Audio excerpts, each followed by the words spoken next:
ओडिशा को धनी करिछि बीजेडी गरीब करी रखिबाकू चाहुछि केंद्र। एकथा आमे एमिति समिति कहूना तथ्य प्रमाण आधार रे कहूछु। हे मोर ओडिशावासी एमएमडीआर एक्ट संशोधन करिदेला केंद्र।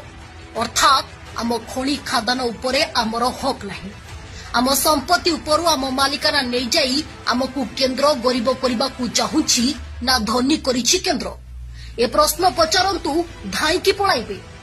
पहिलारू परिवेश शेष नहीं पळाउछि केंद्र। राज्य को टंका टीए देउनी आम जागा खोला हेला आमे धूली धुआं पाउंस पाइलु अथच परिवेश टैक्स नहीं गला केंद्र। ओडिशा टंका को राज्य को नेउछंती तार हिसाब देउ केंद्र। एथिरे आमको केंद्र धनी करूछि ना गरीब करूछि आपण विचार करंतु। अन्य पक्षरे टंका बंचाई बीजेडी आम राज्य को सशक्त करिछि। वर्तमान भारतर सबुठारु भल अर्थनैतिक प्रशासित राज्य हेउछि ओडिशा। एकथा आमे कहूनु तथ्य कहूछि केंद्र भी मानिछि। ताहेले मूर्खंकर कुंभीर कांदना को सुनिबो किए ए प्रश्न भी उठिछि।